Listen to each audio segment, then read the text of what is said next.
पढ़ाई के चक्कर में लोग इतनी कंपटीशन में पड़ गए हैं, इतना टेंशन में पड़ गए हैं। जितने यहाँ बैठे हो, ये तुम जितने बैठे हो ना, ये तुम और जितने आस्था चैनल पर कथा सुन रहे हैं और जितने फेसबुक यूट्यूब पर कथा सुन रहे हैं, आप में से सबसे पूछो आप अपने बेटे को क्या बनाना चाहती है। तो कोई कहेगी इंजीनियर, कोई कहेगी सीए, कोई कहेगा डॉक्टर, कोई कहे कलेक्टर, कोई कहे एसपी, कोई कहेगा डीएसपी, कोई कहेगा ये, कोई कहेगा वो। इतने बैठे हो, आप में से एक आज तक नहीं बोला कि मैं अपने बेटे को संत तुकाराम बनाऊंगी, कि ज्ञानेश्वर बनाऊंगी, कि मैं अपने बेटे को मुक्ताई भाई बनाऊंगी, कि मैं अपने बेटे को स्वामी विवेकानंद बनाऊंगी, कि रामकृष्ण परमहंस बनाऊंगी, कि मीरा बनाऊंगी।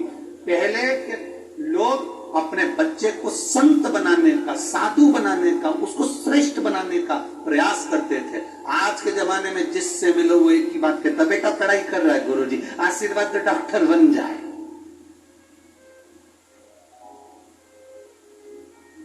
बेटी पढ़ाई कर रही है गुरुजी, आशीर्वाद दो इंजीनियर बन जाए। बेटा पढ़ाई कर रहा है गुरुजी, आशीर्वाद दो सीए बन जाए। एक भी नहीं आता हमारे पास में कि जो कहे मेरा बेटा संत तुकाराम जैसा बनने का प्रयास कर रहा है गुरुजी, आशीर्वाद दो कि हरि विठ्ठल के भजन में लग जाए।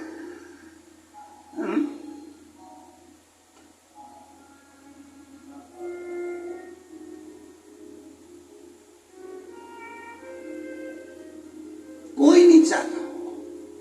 आप जितने बैठे हो ना, तुम भी नहीं चाहते कि तुम्हारा बेटा तुकाराम बने। फालतू की बात कर रहे हो। और जब भी तुकाराम जी का दर्शन करने जाते हो तो माथे पे पल्लू ले, हरि विठ्ठल हरि विठ्ठल। जब जब ज्ञानेश्वर बाबा का दर्शन करने जाओगे, बाबा जी का बस दर्शन कर, गजानन महाराज का दर्शन करने के लिए आप उठ जाओ, दर्शन। पर एक नहीं है तुम में से जो कह दे कि मेरे बेटे को मैं संत तुकाराम बनाऊंगी, मैं ज्ञानेश्वर बनाऊंगी, मैं बेटे को मीरा, मैं बेटे को बेटी को कर्मा बना। फालतू की बात। अगर वो रोज रोज सुंदरकांड में चला जाए तो रात्रि को तुम 2-4 धर के उसका कांड कर दो। वो रोज रोज अगर सत्संग में चला जाए, वो रोज रोज कथा सत्संग में जाए तो तुम क्रोध में आ जाओ।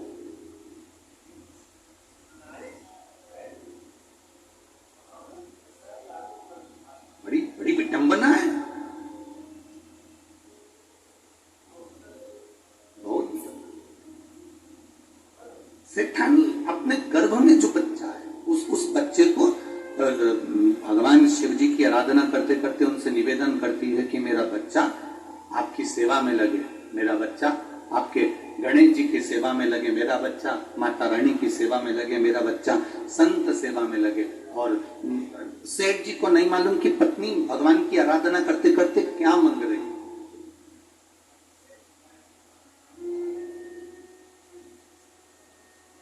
और गर्भ में जो बच्चा था, भगवान की कृपा से ऐसा संस्कारवान पैदा हुआ, ऐसा संस्कारवान पैदा हुआ कि वो संस्कारवान ऐसा पैदा हुआ कि अपने माता पिता को प्रणाम करता, उसका नाम बल्लाले। तो वो बल्लाल अपने माता पिता को नमन करता, बड़ा हो गया, विद्या अध्ययन करने गया, मन नहीं लगा क्योंकि उसका मन भगवान शंकर की और गणेश की आराधना में लगा।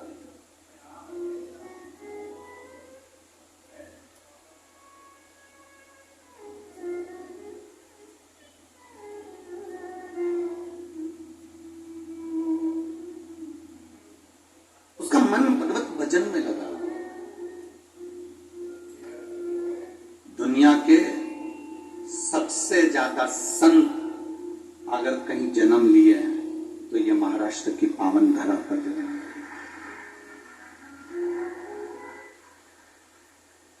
दुनिया के सबसे ज्यादा वीर जो मुगलों की सेना के सामने तत्पर खड़े रहे और एक तरफा राज्य स्थापित करा, तो ये महाराष्ट्र की भूमि पर वीर पैदा। सनातन धर्म की रक्षा करने वाले भी अगर कहीं पैदा हुए तो इस महाराष्ट्र की भूमि पर पैदा हुए। ये भूमि पूरे पूरे दुनिया में कहीं पर भी घूम कर आओ और महाराष्ट्र की पवित्र भूमि पर आना, आप में एक अलग सी एनर्जी आ जाएगी। सबको देखकर कि यहां जो देखो इतना काम में लगा रहता, किसी को फुर्सत नहीं है, सब अपने अपने काम में लगे, सब अपने अपने कार्य में लीन है। अलग से एनर्जी आएगी, अलग से बल मिलेगा, कार्य करने की रुचि आएगी, जागरूकता आएगी।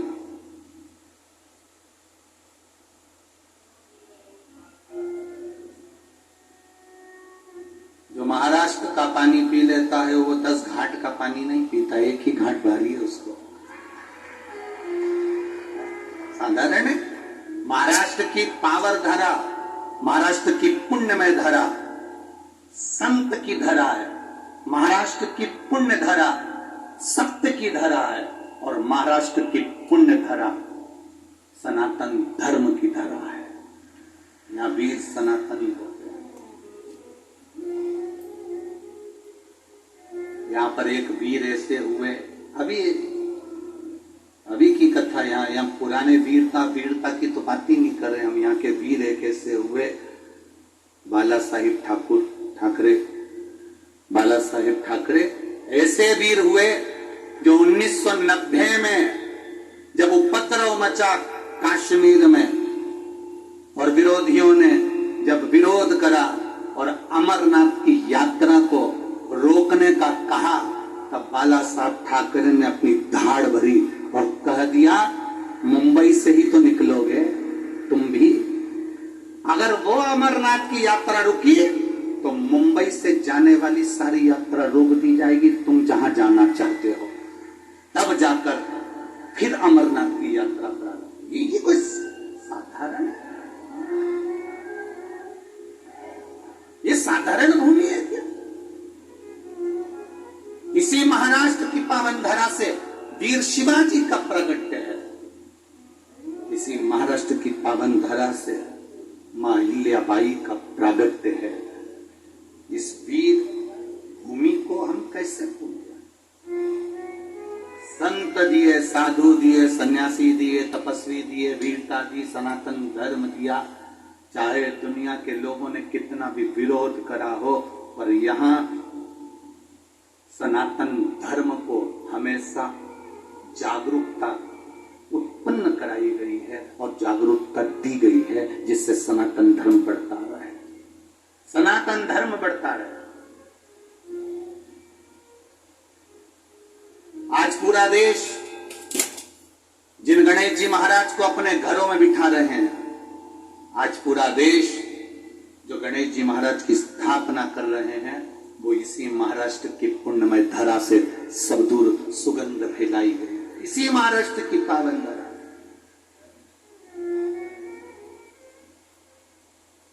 बल्लाल ने माता के चरणों को प्रणाम करा, पिता के चरणों को प्रणाम करा, विद्या अध्ययन करने के लिए भेजा था, पर मन नहीं लगा क्योंकि वो भगवान की सेवा में लगा। बल्लाल करता क्या था? मिट्टी का तो शिवलिंग बनाता था और मिट्टी का ही गणेश बनाता था।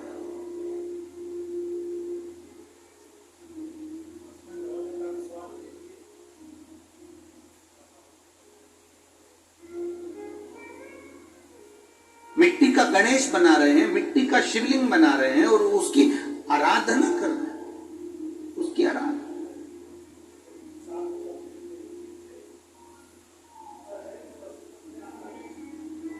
अब जो बच्चे उसके साथ विद्या अध्ययन करने गए थे, उनको भी उसने उसी में लगा दिया। जो जैसा होता है वो वैसा दूसरे को भी कराता है। झूठ बोलने वाले का साथ पकड़ोगे तो वो तुम्हें झूठ बोलना सिखा देगा। चोरी करने वाले का साथ पकड़ोगे तो वो तुम्हें एक ना एक दिन चोरी करना सिखा देगा। भजन करने वाले का साथ पकड़ोगे तो एक दिन वो भजन करना सिखा देगा। और सत्संग का साथ पकड़ोगे तो वो तुम्हें सत्संग करना सिखा देगा। ये उसके ऊपर आधारित है। आप साथ किसका पकड़ रहे हो, सानिध्य किसका कर रहे हो, आप किसका संग कर रहे हो, आप किसका साथ पकड़ रहे हो, आपके ऊपर निर्भर करता है, ये आपके ऊपर निर्भर करेगा। इसीलिए संगत का बहुत बड़ा अंतर पड़ता है। लिफ्ट से बिल्डिंग पर चढ़ना और पैदल पैदल बिल्डिंग पर चढ़ना, दोनों में क्या अंतर है? बोलो, जल्दी से बोलो।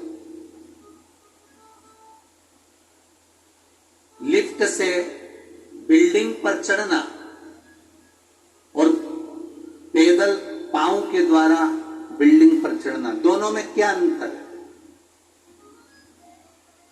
अरे बोलो ना पूर्णा वाला, हमारे यहां तो उधर सीहोर में तो इतनी लिफ्टें भी नहीं है।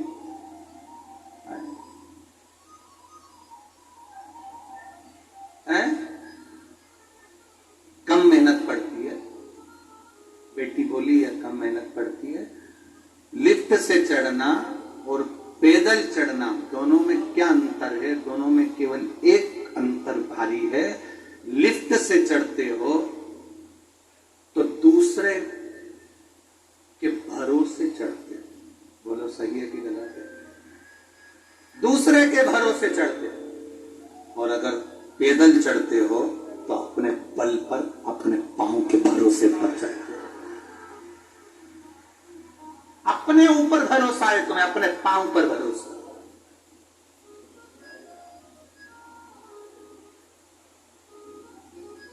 अपने भरोसे पर चढ़ रहे हो।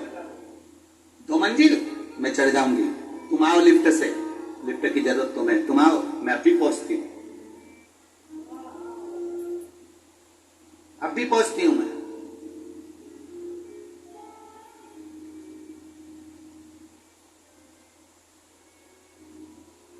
बस शिव महापुराण की कथा यही कह रही है। भगवान से कहना, भोलेनाथ हमें कभी दूसरे की लिफ्ट की जरूरत नहीं पड़े, हमारा भरोसा पक्का रखना, हमारा विश्वास दृढ़ रखना, हमारा भरोसा पक्का रखना। हम अपने ऊपर इतना भरोसा रखें, मुझे मेरे पांव पर, मेरे हाथ पर, मेरे भाग्य पर और मेरे परिवार पर और मेरा अपने आप पर इतना प्रबल भरोसा होना चाहिए कि दुनिया का कोई व्यक्ति जो काम ना कर पाए वो मैं कर कर दिखा दूं। ये भरोसा मेरा पक्का, ये विश्वास मेरा दृढ़ हो।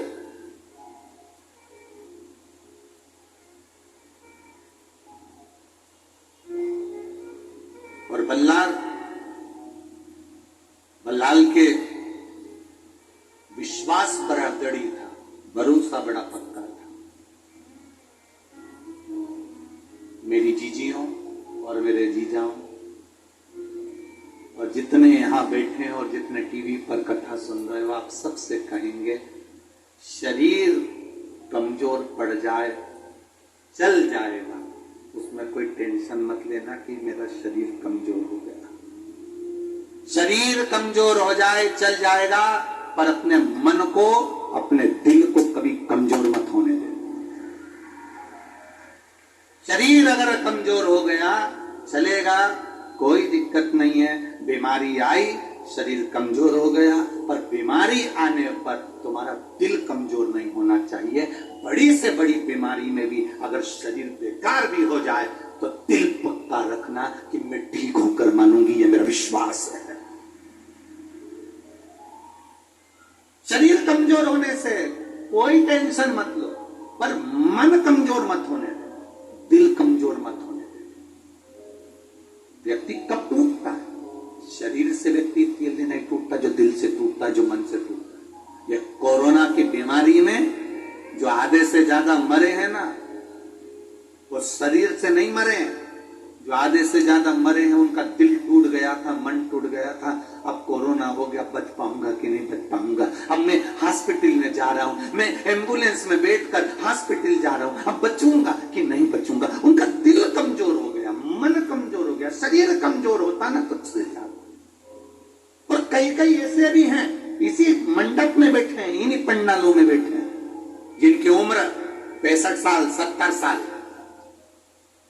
कोरोना हो गया, चले भी गए, हॉस्पिटल भी गए, पर घर के लोगों से कह के गए तुम टेंशन मत लो, ऐसा कहीं कोरोना निकल गया, चिंता मिंता मत करना, आऊंगा वापस। और कई नवयुवक बेटे, कई नवयुवक बेटियां 40 साल, 33 साल, 25 साल, 30 साल, तुम्हारी कॉलोनी में, तुम्हारी सोसाइटी में, तुम्हारे आसपास के क्षेत्र में, तुम्हारे मोहल्लों में, तुम्हारे गांव में देखना, जिनकी उम्र 30 साल की थी, 35 साल की, 40 साल की, लड़के नवयुवक 45 साल, 50 साल, जिनके नवयुवक बेटे बेटियां जो शरीर से अच्छे दिख रहा है, और कोरोना हुआ, हॉस्पिटल गए और मालूम पड़ा, सूचना मिली कि वो तो चले गए, सूचना मिली वो चले गए। कारण शरीर से ज्यादा मन उन्होंने अपना कमजोर कर लिया, दिल कमजोर कर लिया,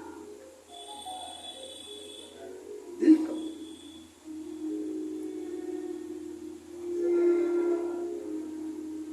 कई छोरा छोरी हमसे मिलने के लिए आते हैं, लड़का लड़कियां, बेटा बेटियां, कोई कहता है मेरे को बड़ा धोखा मिला गुरुजी, मैं बहुत दुखी हूं, मुझे धोखा मिला गुरुजी, मैं बहुत दुखी हूं। तो हमने कहा दुखी हो तो करोगे क्या, ये बताओ। अब जिसने धोखा दिया वो तो आराम से पर्स टांग के पेंटिंग मेंटिंग करके पूरा जोरदार आराम से घूम रही, और तू रो रो के मर जा रहा, इससे होगा क्या। हमारा निवेदन है तुम शरीर से टूट गए चलेगा, पर दिल से मत टूटो। अगर लगे कि कोई धोखा दिया है तो महादेव के चरणों में जाकर बैठना है, जाओ ना। शिव तत्व को क्यों नहीं प्राप्त करती। एक पत्र आया है,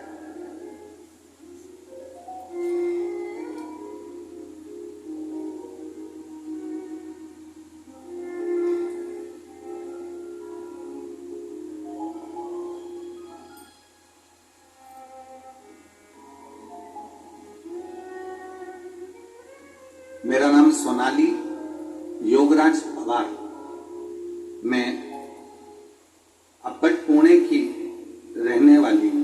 कहीं बैठे हो तो हाथ हिला सकती हैं, कहीं पर भी बैठे हो तो हाथ हिला सकती हैं।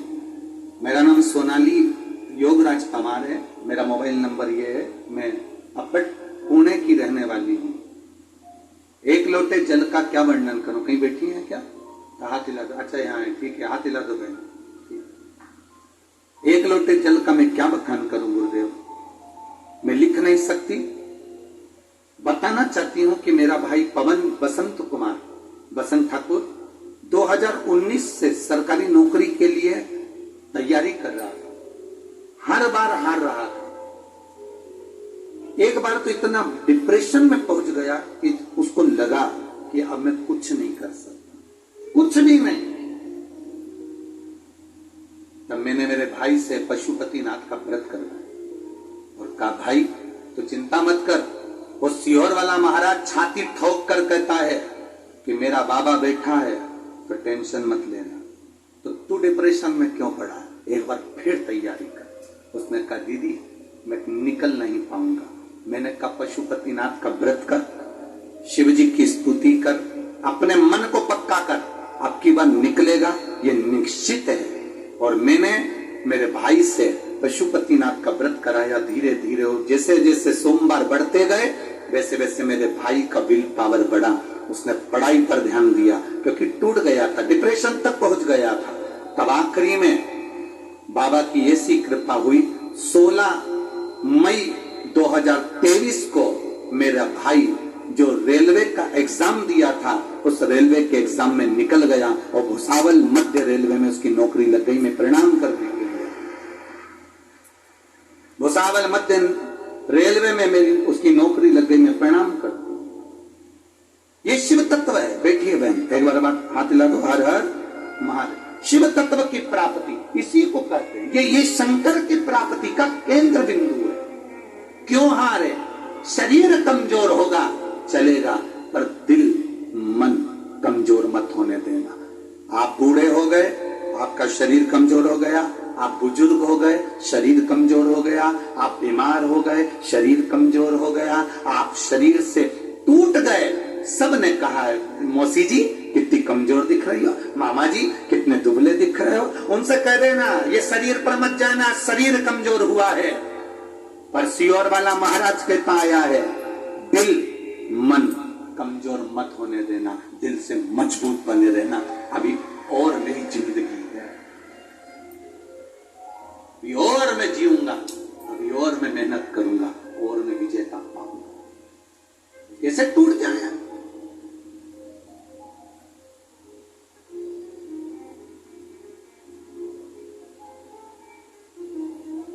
लोग कहेंगे तुम्हारी उम्र कितनी हो गई?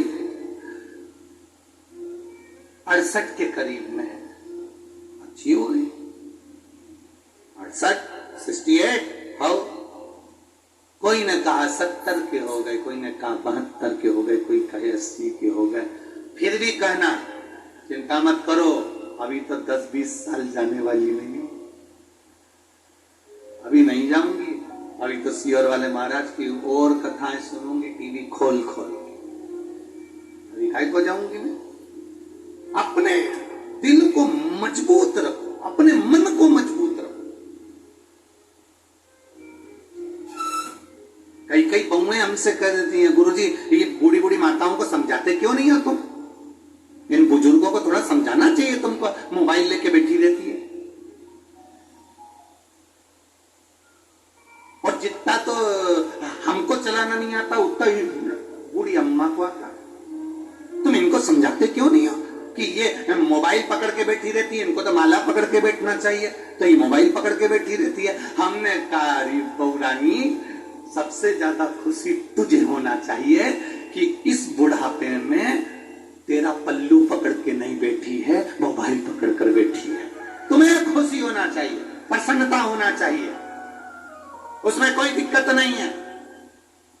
भजन में लगी है ना, मोबाइल पकड़ कर भी भगवत भजन कर रही होगी, कुछ अच्छा देख रही होगी, उसका ज्ञान बढ़ेगा, उसकी विद्वत्ता बढ़ेगी।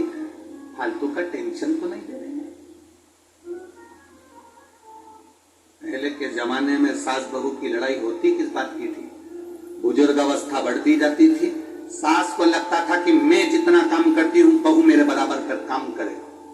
बहू को लगता था मैं नई नवेली आई हूं और सास मुझे नौकरानी की तरह काम करवा रही। लड़ाई विवाद चालू हो जाता था, घर टूट जाता। टूटना नहीं है हम। हाँ, मेरा माताओं से निवेदन है, अगर आप मोबाइल पकड़ते हो, जितनी देर तुम मोबाइल देखते हो उससे आधा, अगर 3 घंटा मोबाइल देखते हो तो कितना घंटा? 1.5 घंटा। जितना घंटा तुम मोबाइल देखते हो उससे आधा, और आधे से भी आधा बस तुम भगवान का भजन कर लिया करो तो तुम्हारा जीवन सार्थक हो जाए। बहुत है उतना। मेरे तुलसी बाबा ने लिखा, आधी में पुनियात, थोड़ा भी अगर भगवत भजन कर लिया तो जिंदगी सार्थक हो गई। हमारे शास्त्र कहते हैं 24 घंटा भगवान का भजन करो, 24 घंटा नहीं कर सकते तो 12 घंटा भगवान का भजन करो, 12 घंटा नहीं कर सकते तो 6 घंटा भगवान का भजन करो, 6 घंटा नहीं कर सकते तो 3 घंटा भगवान का भजन करो, 3 घंटा नहीं कर सकते तो 1.5 घंटा भगवान का भजन करो, 1.5 घंटा नहीं कर सकते तो कम से कम 1 घंटा भगवान का भजन करो, 1 घंटा नहीं भजन कर सकते तो आधा घंटा भजन करो, आधा घंटा नहीं कर सकते तो 15 मिनट भजन करो, 15 मिनट नहीं कर सकते तो 5 मिनट भजन करो, 5 मिनट नहीं कर सकते तो 1 मिनट भजन करो, 1 मिनट नहीं कर सकते तो चुल्लू भर पानी में डूब मरो।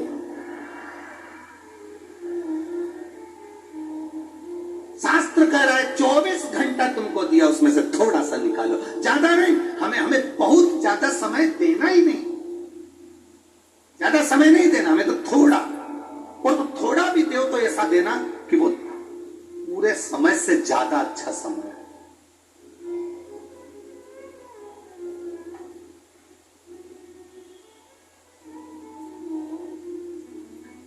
हम कभी नहीं कहे, आज तक इस व्यासपीठ से तुम्हें कभी नहीं कहा कि तुम पूरे दिन मंदिर में जाकर बैठ जाओ, नदी के तट पर जाकर बैठ जाओ, तीर्थ में जाकर बैठ जाओ, या तुम 24 घंटे मंदिर के अंदर बैठे रहो।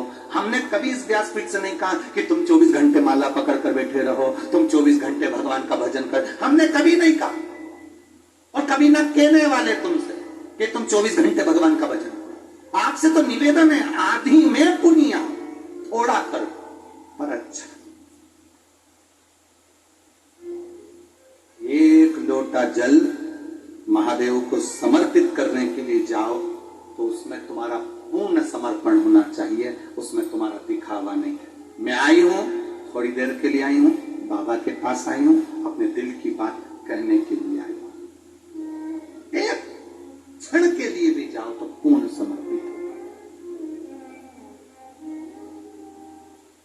यहां आप लोग आए हो, शिव महापुराण की कथा सुनने के लिए लाखों की संख्या में पहुंचे हो। बाहर डिवाइडर पर बैठे हो, रोडों पर बैठे हो, पंडालों में बैठे हो, बाहर पेड़ों के नीचे बैठे हो, दुकानों में बैठे हो। यहां पहुंचे हो तो तुम पूर्ण समर्पण के साथ बैठे हो, पूर्ण समर्पण के साथ। जिसका समर्पण नहीं होता वो यहां तक पहुंच ही नहीं पाता। कौन धक्के खाने आता? काय को बस में भरा कर आते, क्यों गाड़ी में आते? गाड़ी इतनी दूर रोक दे, पैदल चल चल के कौन आता? तुम्हारा विश्वास दृढ़ है, तुम्हारा भरोसा पक्का है और तुम परमात्मा के होकर आए हो, इसलिए तुम कथा के पंडाल तक पहुंच गए हो। उसके होकर आए हो इसलिए पहुंच। कौन आए?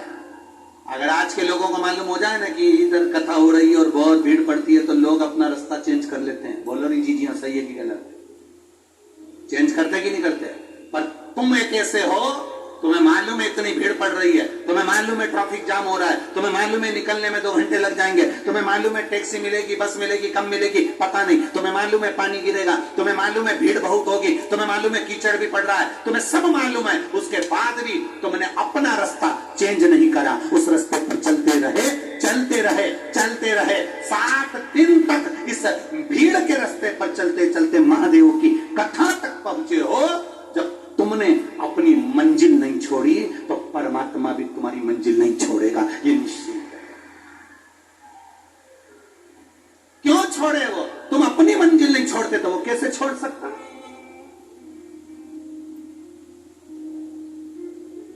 रास्ता वही चेंज करते हैं जिनको अपने आप पर भरोसा नहीं होता। तुम्हें भरोसा था मैं जाऊंगी, ट्रैफिक कितना भी हो, कैसा भी हो, मैं कथा में पहुंचूंगी, ये पक्का। तूने अपना भरोसा पक्का रखा इसलिए पहुंच गई।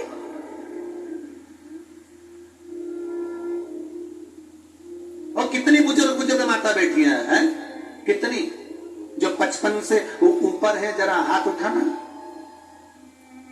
उठाओ जरा। बहुत सारे हो रहे, धर धर धर धर।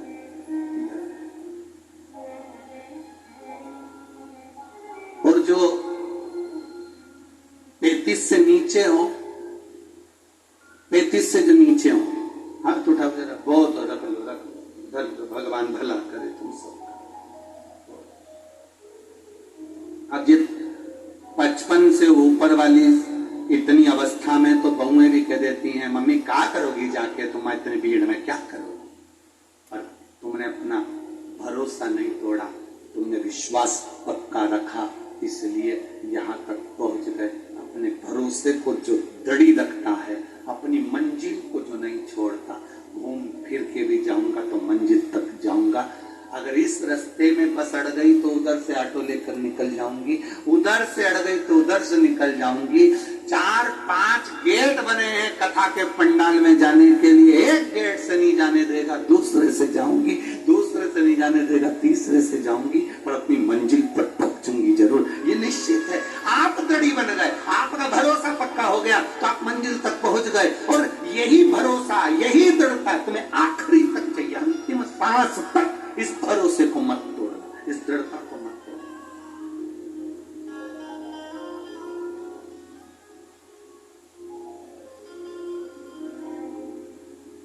अंतिम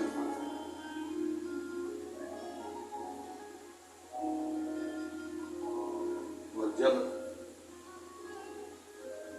अंतिम सांस तक भी अगर तुम लड़ते रहे तो तुम मंजिल निश्चित हो।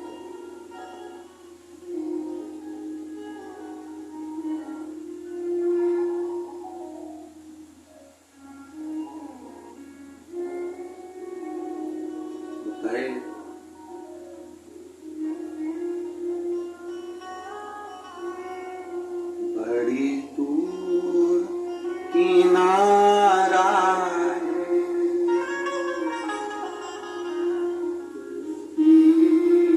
पुरानी, भोले बाबा सुन लो ये मेरी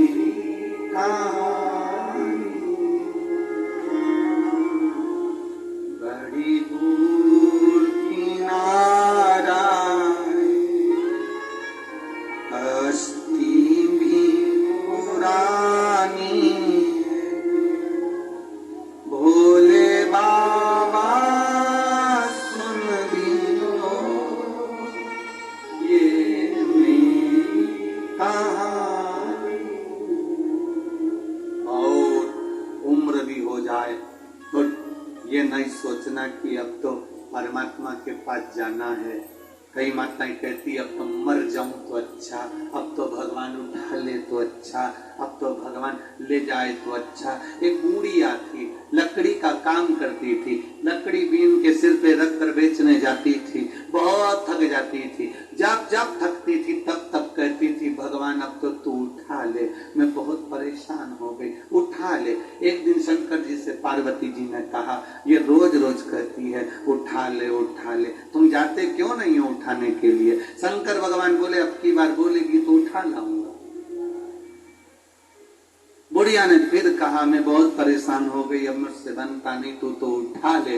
भगवान भोलेनाथ जी आ गए और उन्होंने कहा चल मैं तुझे उठाने को आया हूँ। इतने में बुढ़िया बोली, मैं मेरी नहीं बोल रही थी, मैं तो कह रही थी लकड़ी का गट्ठा उठा।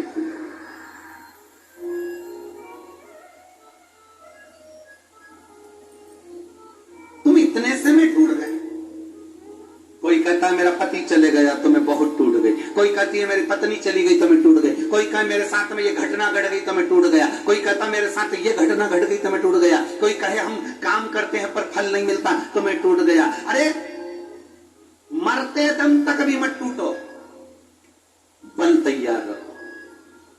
कभी मत कहो कि अब तो भगवान उठा ले, बल्कि ये कहो कि अभी और जिंदा रहूंगी, भगवान भोलेनाथ को पृथ्वी पर बुला के रहूंगी। ये बल चाहिए।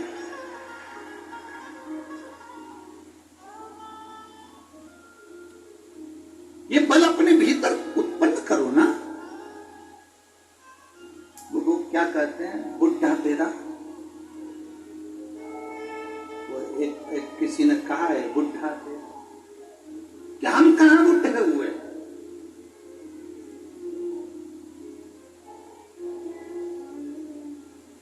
और शंकर का भक्त, शिव का उपासक मरने से भी नहीं डरता। मौत को शिव का भक्त तो साथ लेकर चलता है, इसलिए साथ लेकर चलता है। शंकर का भक्त खुश होकर चलता है कि जिस दिन मर भी जाऊंगा उस दिन अगर ये चिता पर मेरी ये शरीर जल भी जाएगा तो भस्म तैयार हो जाएगी और वो भस्म शिव संभालेगा। इसलिए मुझे मरने से डर भी नहीं लगता। मृत्यु से क्या डर?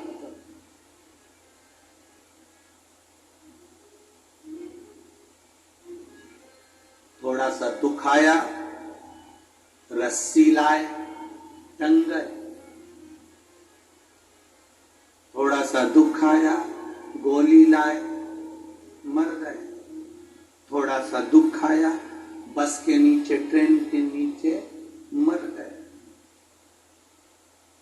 हम कह रहे हैं ये तो ओल्ड फैशन है मरने का, कोई नई डिजाइन लाओ। रोज रोज रोटी खाओगे तो कहोगे एक आध दिन तो पिज्जा चाहिए, एक आध दिन तो इडली सांभर या पूरन पोली चाहिए, आमटी और मिर्ची का ठेसा। रोज रोज एक जैसा तो सब वो मर गया रस्सी से बंद कर, वो के उसने सुसाइड कर लिया, पढ़ाई में नहीं हुआ तो वो मर गया, उसने उसके चक्कर में मर गया उसके। अरे कोई नया फैशन लाओ। मरो मरो सब कोई कहे, मर के देखे कोई, मरो तो ऐसा मरो कि फिर संसार सागर में जन्म ना हो। अगर मरना ही है और तुम्हें लग रहा है मैं दुखी हो गया मरना है, तो फिर एक काम करो, अब मेरे को मरना है पर रस्सी से नहीं मरूंगा, गोली से नहीं मरूंगा, ट्रेन में नहीं, पानी में नहीं, कहीं नहीं मरूंगा। अब एक ही काम करूंगा, शंकर जी के मंदिर में रोज लोटा भर के जल चढ़ाऊंगा, शंकर भगवान को चिढ़ाऊंगा कि मैं मर भी नहीं रहा, तेरे ही दरवाजे आ रहा हूं, तू या तो संभाल ले या तो फिर। अब शंकर जी के मंदिर में रोज जाएगा तो भोलेनाथ भी कहेंगे तुझे इतनी जल्दी मरने नहीं दूंगा क्योंकि मैं तुझसे बहुत प्रेम करता हूं। कहां मरने देगा, कार्य करेगा। और मेरे भोले तेरा सहारा, मेरा सहारा, मेरी नैया का तू किनारा, मेरी नैया का तू। क्यों मरना, इसलिए मरना, हमें नहीं मरना।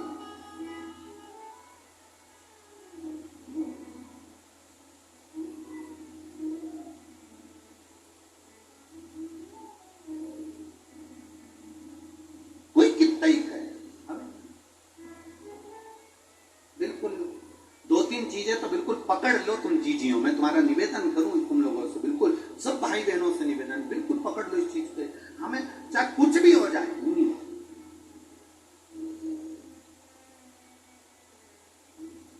क्या अखबार खोलो तो न्यूज पढ़ने में आती है, एक पति ने अपने बच्चों को, एक पत्नी ने अपने बच्चों को जहर दे दिया, वो मर गई, वो मर गए। क्या हुआ उससे?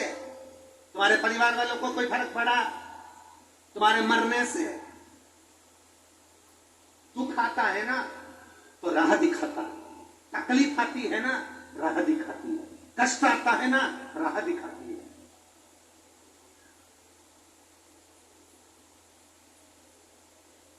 जब तक तपोगे नहीं तब तक निखरोगे नहीं। सोने के भी जेवर तब कर बनते हैं, सोने की कीमत में और जेवर की कीमत में अंतर हो जाता है। सोना अगर जितना रुपया भी तोला है, पर उसका जो जेवर बन जाएगा तो उसकी कीमत बढ़ जाएगी, क्योंकि उसमें कारीगरी करी गई है।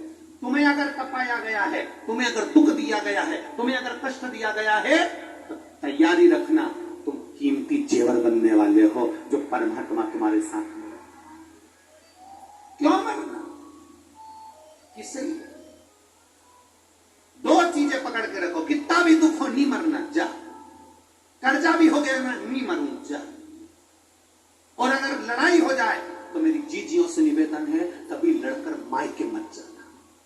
छाती पे मुंह बनो, वही रहो, नहीं जाओ। घर के लोग कितने ही कहते जा अपने बाप के घर, नहीं जाऊंगी। जितना झगड़ा हो उतना चने की दाल बनाओ, पूरन पोली बनाओ।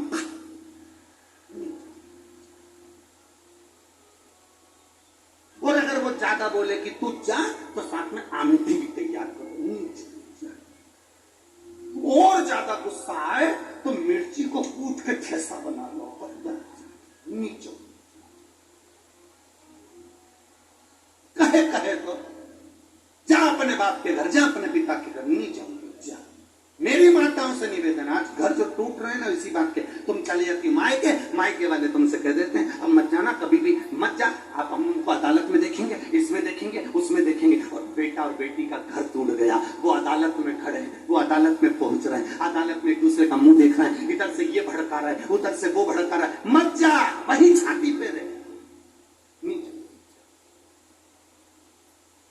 ये 20 साल अगर दारू पिया होगा तो इसमें पत्र में लिखा है जो बात तो हमने बोली नहीं है, जो पत्र में लिखी वो बात तो बोली ही नहीं, कि कितना बकते होंगे, कितने बोलते होंगे, कितने कहते होंगे, कितने 20 साल में कितना सहन करा होगा। जरा विचार करिए, हमने वो बात बोली नहीं है, कितना सहन करा होगा। रहो, संभालने का थोड़ा प्रयास करो, और जिस दिन हम संभालना सीख गए,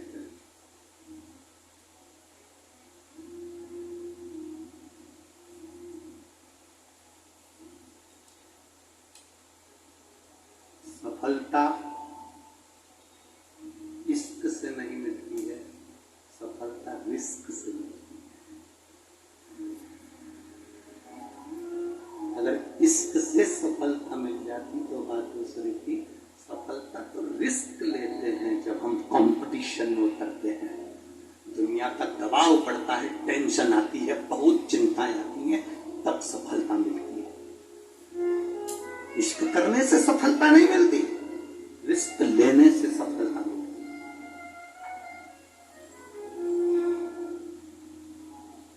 बल्लाल गांव के लोग सेठ जी के पास जाकर बोले तुम्हारा बेटा खुद भी नहीं पढ़ता और हमारे बच्चों को भी नहीं पढ़ने देता। गणेश जी की मिट्टी की मूर्ति बनाता है, शंकर जी का शिवलिंग बनाता है, जमीन पर बनाकर बैठ जाता है, पेड़ों की पत्ती तोड़कर चढ़ा देता है और सबको कहता है कि गणेश जी का भजन करो, शंकर जी की पूजन करो। तुम्हारा बेटा इतना बेकार है कि वो दूसरे को भी नहीं पढ़ने दे और खुद भी नहीं पढ़े, दूसरे को भी विद्यार्जन नहीं करने दे और खुद भी ना करे। तो पिता को क्रोध आया। मां को तो मालूम ही नहीं कि पति जा रहा है मेरे बेटे के पास, और पिता दौड़ कर गया। आज बेटे को देखा कि यहां मूर्ति की पूजन कर रहा, गणेश जी की मूर्ति उठाकर फेंक दी, शिव जी की मूर्ति उठाकर फेंक दी। बेटे को पेड़ से बांध दिया, 2-3 दिन भूखा रहेगा, सब ठिकाने लग जाएगा। कब तक गांव वालों के ताने सुनूंगा मैं? कब तक श्रवण करूंगा मैं? कब तक सुनूंगा मैं? मूर्ति को फेंक दिया गया और बेटे को पेड़ से बांध दिया। शाम होने लगी, सेठानी को अपने बेटे की याद आई। बल्लालेश्वर तीसरे नंबर के विनायक हैं, अष्ट विनायक। सेठानी को अपने पुत्र की याद आती है, और सेठानी को जब पुत्र की याद आई तो उसने अपने पति से, सेठ जी से कहा, सुनो जी स्वामी, मेरा बेटा नहीं दिख रहा, मेरा बेटा ना जाने कहां चले गया, ढूंढ रही हूं, मिल नहीं रहा, वो विद्यालय से भी नहीं आया, वो ना जाने कहां रह गया, गुरु घर पूछ के आई, गुरु घर पे भी नहीं मिला, मेरा बेटा कहां, मेरा पुत्र कहां? सेठ अपनी पत्नी को ये नहीं बता रहा कि मैं उसको पेड़ से बांध कर आ गया हूं। शाम हो गई, मध्य रात्रि हो गई, मध्य रात्रि हो गई, पूरी रात निकल गई, सुबह हो गई, सेठानी को नींद ना आई क्योंकि मेरा पुत्र ना जाने कहां गया है। अब एक बात बताओ आप, एक मां को बेटे की जितनी चिंता होती है, उतनी ही चिंता, उतनी ही बेचैनी उस परमात्मा को भी अपने भक्त की होती है।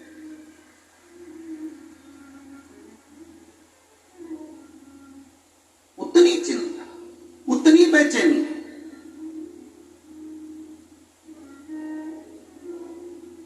उस परमात्मा को भी होती है अपने भक्त।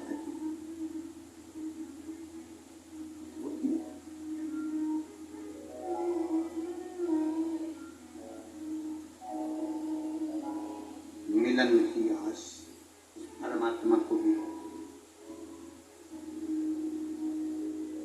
मिलन की आस परमात्मा को भी। तो कैसे मिले मेरा भक्त? मां जितनी बेचैन हो रही है अपने पुत्र से मिलने के लिए, रात हो गई, रात बड़ी भारी निकलती है, बेटा नहीं दिखे, छोटा सा बेटा, मात्र 8 वर्ष की आयु जिसकी, और वो बेटा ना दिखे तो मां की हालत क्या हो? पिता चैन से सो रहा है क्योंकि उसको मालूम है मैं बांध करा, उसको मालूम है मैं पेड़ से बांधा, पर मां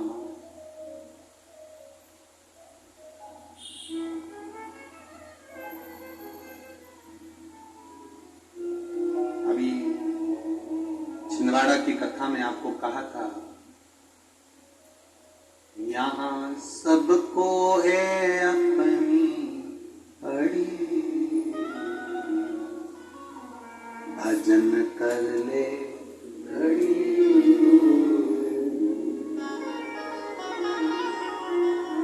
यहां सबको है भजन कर ले घड़ी।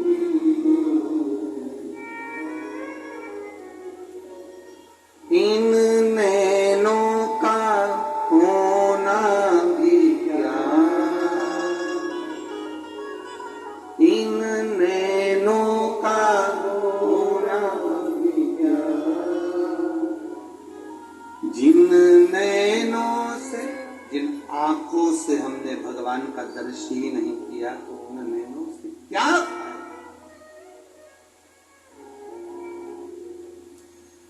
क्या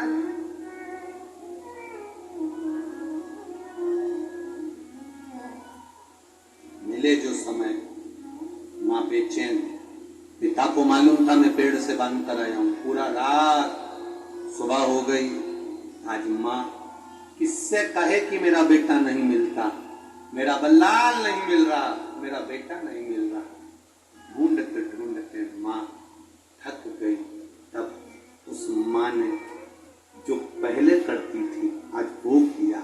शिवलिंग का निर्माण, पार्थिव शिवलिंग का निर्माण कर गणेश जी की मट्टी की मूर्ति बनाकर उसकी पूजन के लिए बैठ गई। और जो बैठी और बस विनय करा, मेरे बाबा आपका बेटा चले गया था तो आप लेकर आए थे। षडानंद कार्तिक चला गया था श्रीशैलम पर तो आप लेकर आए थे। गणेश का सिर कट गया था तो आप लेकर आए थे। बाबा अब मैं किससे कहूं, आपके बेटे को आप लेकर आए हो तो आपका बेटा मेरे बेटे को लेकर आएगा, ये मेरा भरोसा करता है, ये मेरा भरोसा करता है, ये मेरा विश्वास करता है, ये मेरी दृढ़ता करता है।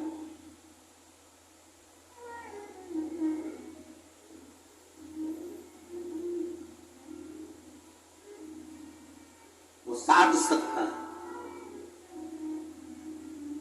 पिता बेटे को इतना बोल्ड बनाए कि जब घर में बहुत बहुत ध्यान देना, पिता अपनी बहन को कुछ दे रहा है कि नहीं दे रहा उससे मतलब नहीं, पर भतीजे जो हों वो भतीजे ऐसे मेहनत करने वाले हों, जब बुआ आए तो भतीजे शान से अपने घर में अपनी माँ से कह सके मम्मी राखी पे बुआ आने वाली है, उसको 2 साड़ी देना, एक पिता की तरफ से भतीजे की तरफ से।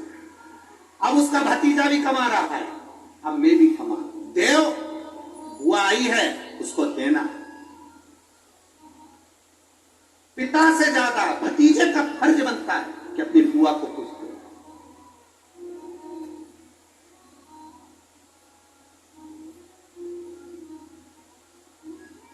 वो तो दुनिया के लोगों ने बुआ का नाम बदनाम कर दिया। वो प्रहलाद की जो बुआ थी उसने, दुनिया के लोगों ने कहानी गलत कर दी, पूरी कहानी गलत बताई। अगर दुनिया के लोग सही कहानी बताते तो भतीजा और बुआ का संबंध खराब नहीं होता। कहानी गलत थी ना। लोगों ने कहा, हिरण्यकशिपु ने अपनी बहन से कहा, बहन तू अपने भतीजे को गोदी में रखकर बैठ जा और चादर ओढ़कर बैठ जाना, तू बच जाएगी, तेरा भतीजा जल जाएगा। तो बुआ भतीजे को जलाने के लिए गोदी में लेकर बैठी। बोलो सही है कि गलत है? लोगों ने कहानी गलत बताई। होलिका, लोगों ने कहा उसने अपने भतीजे को जलाया। पहले तो होलिका का नाम तो निकालो कि होलिका का नाम क्या है। कथा वालों ने कह दिया हिरण्यकशिपु की बहन थी होलिका, वो अपने भतीजी प्रहलाद को गोदी में लेकर बैठ गई। वो प्रहलाद को हाथी के पांव के नीचे डाला, खोलते तेल में डाला, अग्नि में डाला, इसमें डाला, उसमें डाला, नहीं मरा। आखिरी में अपनी बहन से कहा होलिका तो अपने भतीजे को गोदी में लेकर बैठ गया। पहले वो तो होलिका का असली नाम तो लाओ, जिस होलिका का नाम विष्णु पुराण में डूंडा लिखा है। क्या नाम लिखा है? डूंडा। होलिका का असली नाम लिखा है विष्णु पुराण में डूंडा। इसलिए आज भी होली में लकड़ी नहीं जलाई जाती, मोटे मोटे डूंड जलाए जाते हैं, क्योंकि उसका नाम डूंडा है। और डूंडा बैठी अग्नि में, भतीजे को गोदी में लेकर बैठ गई। उसके पास में ब्रह्मा जी की चादर थी, जिसको ओढ़कर बैठ जाती थी तो आगी में जल नहीं सकती थी। डूंडा ने देखा चारों तरफ से आगी लग गई, मेरा भतीजा जल जाएगा। तो बुआ को लगा मेरा भतीजा जल जाएगा। बुआ वो होती है जो दुआ देती है, बुआ कभी बद्दुआ नहीं देती है। और डूंडा ने अपनी चादर को उतारा, आगी चारों तरफ से लग गई। बुआ को लगा मेरा भतीजा जल जाएगा, तो अपनी चादर उतार कर अपने भतीजे पे डाल दी और बुआ खुद जल गई, पर अपने भतीजे को नहीं जलने दिया। ये कथा है, पर लोगों ने उसको पूरी पलट दिया, पूरा पलट। बुआ कब जलाई अपने भतीजे को? आप में से इतनी सारी बुआ बैठी हैं, कभी अपने भतीजे को अपशब्द कहा, कभी अपने भतीजे को श्राप दिया, कभी अपने भतीजे को बद्दुआ दी? नहीं। जब भी बोलती हो मेरा भतीजा खूब फले फूले भगवान कृपा करे मेरे भाई जैसा नाम कमाए, मेरा भैया कितना नाम कमाता वैसा मेरा भतीजा नाम कमाए। तो भतीजे को चाहिए जब बुआ घर में आए तो अपने मम्मी पापा से कहना, पापा मम्मी 2 साड़ी देना, क्योंकि अब मेरी नौकरी लग गई है, मैं कमाने लगा हूं, मैं कमा रहा हूं, इसलिए मम्मी एक काम करना, 1 साड़ी पापा देंगे अपनी बहन को और 1 मैं दूंगा अपनी बुआ को। तो मम्मी कहेगी तू अपनी बहन को देना, बुआ को क्यों दे रहा है? तो कह देना अगर आज मैं दूंगा तो उसके भी भतीजे उसको देंगे। ये हमारे यहाँ कर्मचारी होना चाहिए।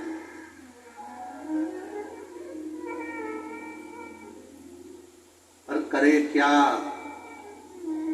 4 भाई 1 साड़ी बहन को जब देते हैं पैक करके, पूरी पैकिंग,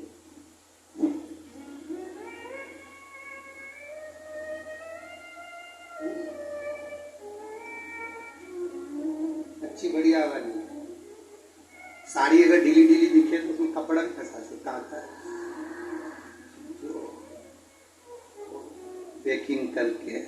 और 4 भाई 1 साड़ी, चारों भाई राखी बनवाने के बाद ऐसे हाथ लगा के देते हैं जैसे पूरे पुणे की प्रॉपर्टी दे रहा है, पुणे की।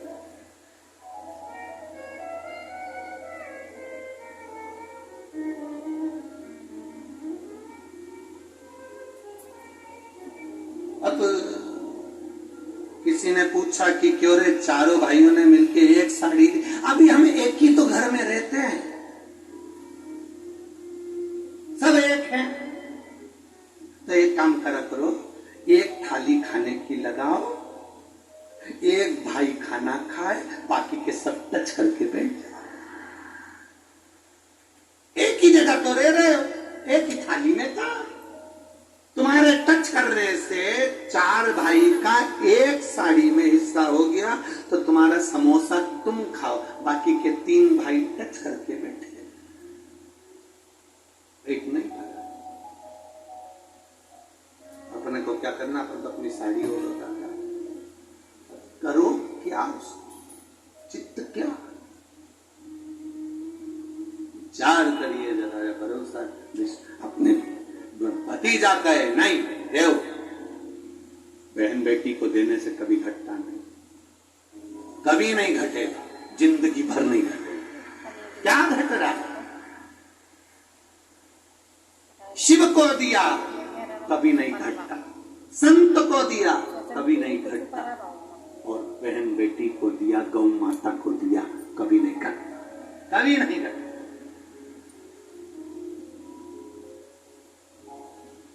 अभी हम कल की बात है, हम यहाँ पर जहाँ ठहरे हैं वहां पर बहुत सुंदर पर्यावरण है, बहुत सुंदर पेड़ पौधे लगे। तो हमने विजय भाऊ से कहा, अब शंकर भाऊ से तो मिलना होता नहीं ज्यादा, तो विजय भाऊ पकड़ा ही नहीं जाते।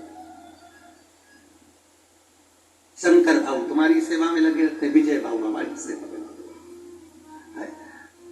अब और वो लक्ष्मण भाऊ के जितने बच्चे वो भी तुम्हारी सेवा में लगे रहते, तो फुर्सत। अब वो विजय भाऊ से हमने कहा, भाऊ तुम्हारे यहाँ पेड़ पौधे बहुत अच्छे लगे हैं और हमने सुना है कि तुम पेड़ पौधे बहुत अच्छे लगाते हो, तो एक काम करो ना, कुबेर भंडारी ने तुमको बुलाया है कुबेरेश्वर धाम, थोड़े पेड़ पौधे वहां भी ना लगा दोगे? कुबेरेश्वर बाबा सेवा कम देता, पर देता है तो दम से देता। तो हमने उनसे कहा तुम यहाँ पेड़ पौधे लगाते, थोड़ा कुबेर भंडारी पर भी आओ, कुबेरेश्वर धाम बाबा के धाम, वहां पर भी थोड़े अच्छे बड़े बड़े पेड़ लगाओ, बेलपत्री के लगाओ, बाबा को सुंदर आनंद आए। छोटा मोटा अब इतने बड़े बड़े पौधे लगा देते हैं तो वो जो माता कंकर शंकर की पूजन करने आती है वो पेड़ पौधे उठा के ले जाती है। हमने उनसे कहा कम से कम 15-15, 20-20 फीट का पेड़ लेकर और कम से कम कुबेरेश्वर धाम पर लगाओ,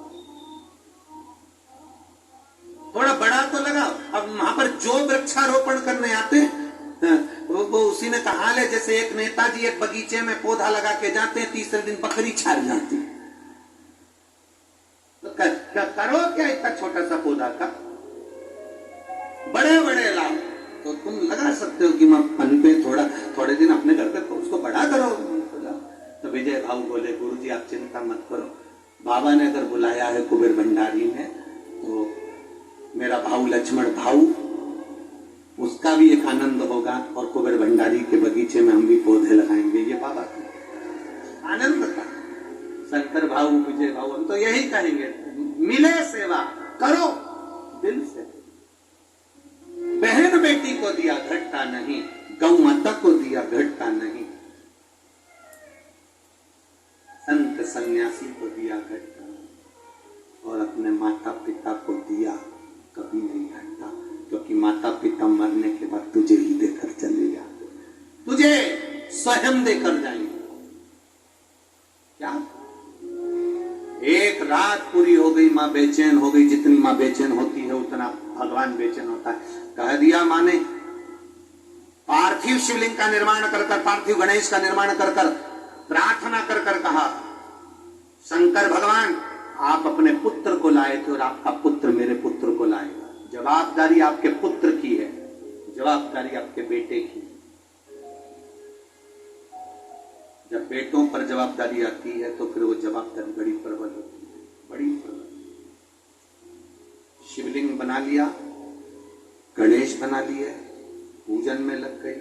सेठ आया, सेठ ने आकर अपनी पत्नी सेठानी से कहा, मुख से कहा, तेरा बेटा भी यही करता था, तेरा बेटा यही काम करता था,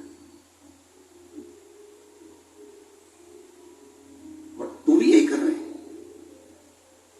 ये माता के गर्भ के संस्कार है, ये हमारे संस्कार हमारे बच्चों में आते हैं।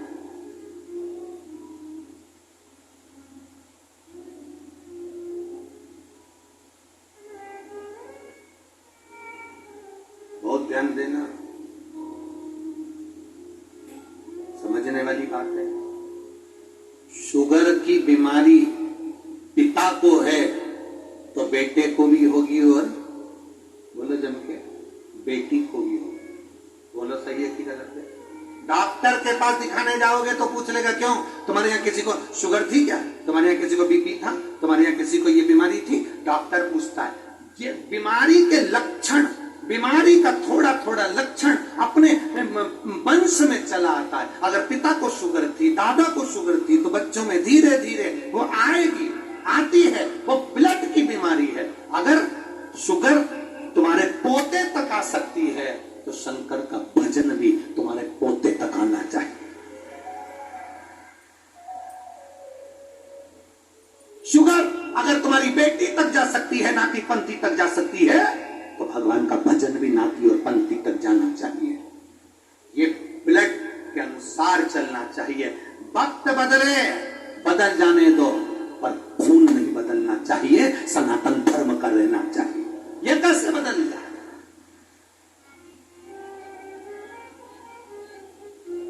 अपना रक्त नहीं बदलना चाहिए। लोग कहते हैं, अरे तुम्हारे सनातन धर्म में, तुम्हारे हिंदू धर्म में, तुम्हारे सनातन धर्म में क्या रखा है? जबरदस्ती के ढोंग प्रपंच लगा कर बैठे हो। क्या रखा है सनातन धर्म में? उनसे कह देना, झूठा खा लूंगा पर किसी दूसरे धर्म में नहीं जाऊंगा, अपने धर्म को महान बनाऊंगा, सनातन धर्म की श्रेष्ठता पाऊंगा, नहीं भटकूंगा। क्यों भटकूं?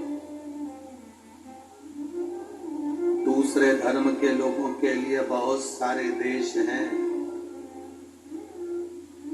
दूसरे धर्म के लोगों के लिए बहुत सारे देश हैं, बहुत देश। पर मेरे भारतीयों के लिए, मेरे सनातनियों के लिए कोई बहुत सारे देश नहीं है, केवल एक भारत देश है। और ये बचा लिया तो केवल एक। अगर दूसरे धर्म के लोग अगर यहां से चले भी जाएंगे तो दूसरे देश में पहुंचेंगे, क्योंकि उनके देश बसे हुए हैं, उनके देश, उनके धर्म के देश बसे हैं। पर कोई भारतीय देश, कोई भारतीय देश एक आध बता दो, एक आध देश का नाम बता दो जो भारतीय हो, जो सनातनी हो। सनातनियों के लिए, भारतीयों के लिए केवल एक देश, और ये भारत देश। इसकी सीमा कुछ कहां आ जाओ? अपना घर छोड़कर कहां जाओगे? इसी में रहना। चंदन है इस देश की माटी, तपोभूमि हर ग्राम है, हर बाला देवी की प्रतिमा, बच्चा बच्चा राम है। हर एक में परमात्मा समाया। ये केवल एक भारत ही तो ऐसा है, केवल भारत। यहां पत्थर को भी प्राण दिया जाता है और उसकी प्राण प्रतिष्ठा करी जाती है, वो भारत के सिवा कहीं नहीं होता। पत्थर को भी प्राण दिया जाता है, वो भारत के सिवा कहीं नहीं होता। बाजार में जाओगे, गणेश जी की मूर्ति मिल रही है, मिल रही कि नहीं मिल रही? अरे बोलो जम के जरा। बाजार में जाओगे, गणेश जी की मूर्ति मिल रही है, खड़े हो जाओगे, माताएं खड़ी हो जाएगी। क्यों? वो गणेश कितने का है? 551 रुपए का। ओ, इतना बड़ा तुमने अभी आगे देखा था, वो तो 351 में दे रहा था। हम भगवान को नहीं खरीद रहे हैं, अभी हम केवल मूर्ति को, केवल जिस व्यक्ति ने उसका निर्माण करा, हम केवल उस मूर्ति को खरीद रहे हैं। हम अभी भगवान को नहीं खरीद रहे। 500 में क्या भगवान मिल जाएगा? 300 में क्या भगवान मिल जाएगा? 400 रुपए में क्या भगवान मिल जाएगा? 200 रुपए में क्या भगवान मिल जाएगा? इतनी सारी मूर्तियां गणेश जी की मिल रही हैं, इतनी सारी मूर्तियां गणेश जी की बिक रही हैं। हम भगवान को नहीं खरीद रहे, हम तो केवल मूर्ति खरीद रहे हैं। भगवान तो तब होगा जब हम उसको खरीद कर घर में लाएंगे, स्वस्तिक बनाकर बिठाकर पूजा करेंगे, उसमें हम प्राण देंगे 10 दिन के लिए, तो वो प्राण प्रतिष्ठा हो जाएगी। ये गुण केवल भारतवासियों को आता है, ये गुण केवल भारत वालों को आता है, इसके सिवा किसी को नहीं आता। कोई देश ऐसा नहीं है जो पत्थर में प्राण दे दे, पर भारत ऐसा है जो पत्थर में भी प्राण दे देता है। वो भारतीय पत्थर में प्राण देता है। और 10 दिन हम गणेश जी महाराज की आराधना, पूजन, अर्चना खूब दिल से करते हैं। और ये वो भारत है जब गणेश जी की वो फिर जो 200 रुपए की मूर्ति तुम आकर रहे थे, वो जब जाता है तो आंख में आंसू आता है। इसी को प्राण प्रतिष्ठा कहते हैं, इसी को सनातन धर्म कहते हैं। ये सनातन धर्म जब वो जाता है तो दिल रोता है। बाबा, ओ बाबा गणेश जी, गणपति बप्पा मोरिया, ऊर्जावर्षी, कब आओगे वापिस? फिर दिल रोता है। 10 दिन में बच्चे रोते, परिवार रोता। कहां ले जाना है? विसर्जन, विसर्जन। प्राण दे दिए। ये भारत का मूल तत्व है।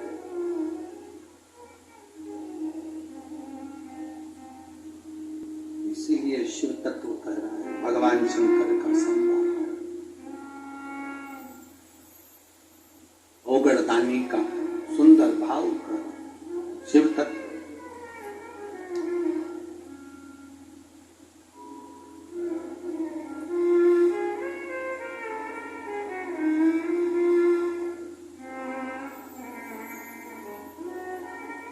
और जब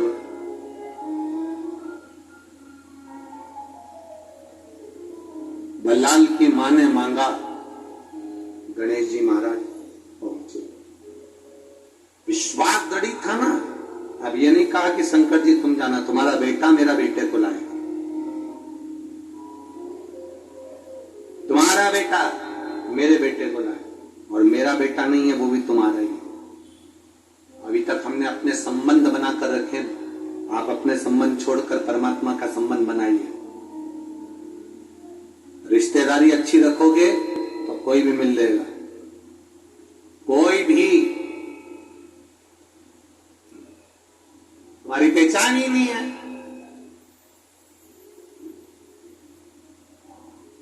तुम्हारी पहचान नहीं। अच्छी पहचान तो बनाओ पहले।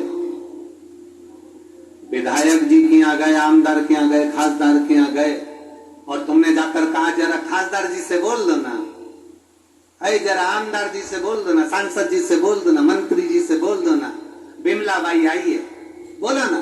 कितने में तो दरवाजे पर खड़ा हुआ द्वारपाल भगा देगा, चल तब बिमला बाई आई है वहां, चल जाओ यहां से। और तुमने जाकर कह दिया आमदार से कहो, खासदार से कहो, मंत्री जी से कहो, बिमला आई है, उनकी मौसी, जाओ बोल के आओ। और अंदर सूचना गई, तुम्हारी मौसी है कोई बिमला, जलगांव में रहती है, हाँ आई है, बुला आमदार खासदार मंत्री जी के अंदर लाओ, जल्दी लाओ, मेरी मौसी है, अंदर बुलाओ उसको, बुलाओ। तुमने कह दिया मौसी आई है, तो तुरंत अंदर लिया। तुमने कहा केवल विमला आई है, दरवाजे से भगा दिया। भगवान शंकर से तुम ऐसा संबंध बनाना, तुम्हारी रिश्तेदारी ऐसी बनाना कि जैसे यमराज आए और इतने में तुम्हारे मुख से निकल जाए, बुलाओ, कह दो भोलेनाथ जी को, कह दो यमराज को, किसको लेने आया है, किसको, तो कह तुझे लेने आया। जा पहले शंकर भगवान से पूछ किया मेरा संबंध क्या है, रिश्तेदारी क्या है। अकाल मृत्यु वो मरे जो काम करे चंडाल का, काल उसका क्या बिगाड़े जो भक्त हो महा, क्या बिगड़ेगा। इसीलिए ऐसा डमरू बजाया,